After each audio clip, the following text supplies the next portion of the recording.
NAB قوانین بنائے گئے،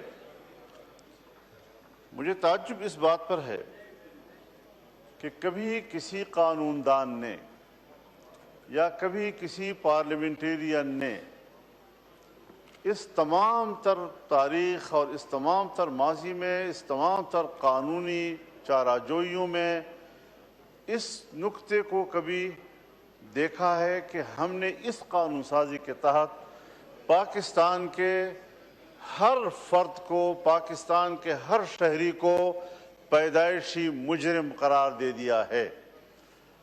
پاکستان کا ہر شہری اس وقت پاکستان میں مجرم ہے۔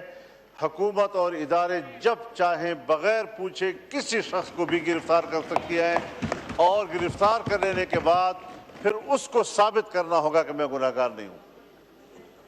یہ شریعت کے لحاظ سے کہاں ہے، یہ انسانیت کے لحاظ سے کہاں ہے؟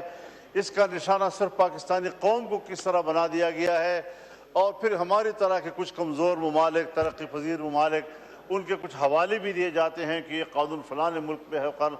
غلط قانون کو بطور نظیر پیش نہیں کیا جا سکتا۔ آپ جانتے ہیں کہ کتنے ممالک ہیں دنیا میں کہ اسی طرح کی غلط قانون سازیوں اور عدالت کے غلط فیصلوں کے نتیجے میں ہمارے قانون اور ہمارے فیصلے بطور نظیر پیش نہیں کیے جا سکتے۔ ان عدالتوں نے بھی پابندی لگائی ہوئی ہے، ان پارلیمنٹوں نے بھی پابندی لگائی ہوئی ہے۔ ہم کہاں جا رہے ہیں؟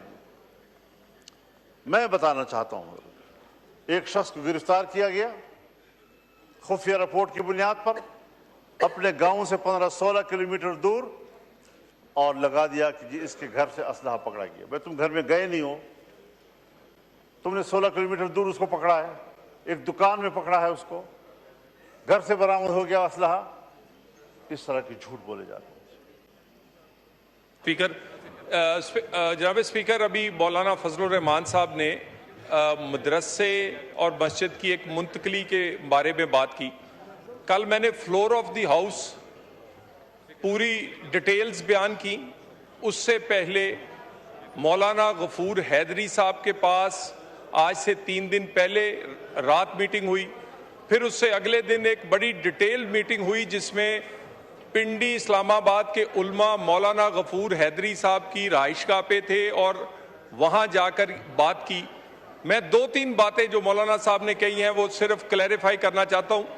مجھے یہ لگتا ہے کہ انہیں جو غفور حیدری صاحب نے وہ ڈیٹیلز نہیں بتائیں جو بیان ہم نے ان کی میٹنگز میں کی تھی، اور فلور آف دی ہاؤس بھی میں نے یہ باتوں کی کئی ایسی چیزیں جس میں سب سے پہلی بات یہ ہے کہ 50 یا 55 مسجدوں کے بارے میں حکومت کسی قسم کی ان کی منتقلی کا یا ان کو نوٹس دے کر وہاں سے تبدیل کروانا چاہتی ہے۔ جناب اسپیکر، ایسی کوئی بات نہ ہے، اور اس بات کو فلور آف دی ہاؤس بھی اور علماء کے ساتھ میٹنگ میں بھی کلیریفائی کیا گیا۔ جناب اسپیکر، اس پہ بات بار بار کہا جاتا ہے کہ راتوں رات یہ سب کچھ ہوا۔ بالکل ایسی بات نہیں۔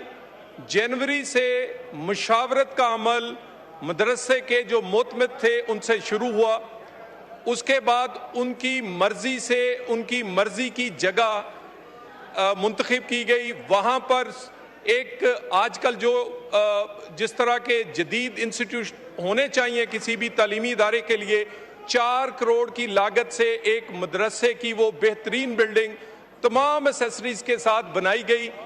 جب وہ جولائی میں مکمل ہوئی تو جولائی کے آخری ہفتے میں وہاں سے 185 طلبہ، ان کے منتظم، ان کے اساتذہ خود شفٹ ہوئے، اور شفٹ ہوتے ہوئے انہیں کہا گیا کہ وہ وہاں سے کوئی بھی چیز لے جانا چاہتے ہیں جس میں انہوں نے ہر کارآمد چیز، کوئی دروازے تھے، کھڑکیاں تھیں، کوئی پنکھے تھے، وہ لے کر گئے ساتھ کو۔ اس کے بعد جب اس کو منہدم کرنے کا آغاز کیا گیا تو جناب اسپیکر ایک بڑی اہم بات کی طرف میں نشاندہی کر رہا ہوں کہ اس موقع پہ علماء کرام موجود تھے، اور اس کے بعد وہ وہاں سے منہدم کرنے کے بعد جس احترام کے ساتھ کسی مدرسے یا مسجد کو منتقل کیا جا سکتا ہے، ان تمام پیرامیٹرز کا خیال کرتے ہوئے وہ علماء کی موجودگی میں وہ سارا عمل کیا گیا۔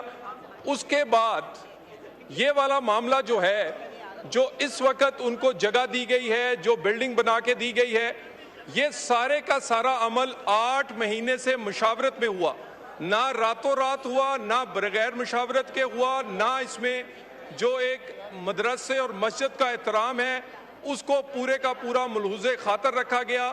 اور جناب اسپیکر، پرائم منسٹر سے لے کر یہ نیچے تک حکومت، یہ بالکل کسی کے بھی جو مذہبی معاملات ہیں ان کا احترام، ان کے لیے آسانیاں پیدا کرنا، اور وہ ہر فرقے اور ہر مذہب کے لیے جو پاکستان کے آئین میں دیا گیا ہے اسی مطابق ایک ایک قدم اٹھایا جاتا ہے، اور مذہبی معاملات میں تو ہم بہت ہی محتاط ہیں۔ تو میری گزارش یہ ہے کہ مولانا صاحب کو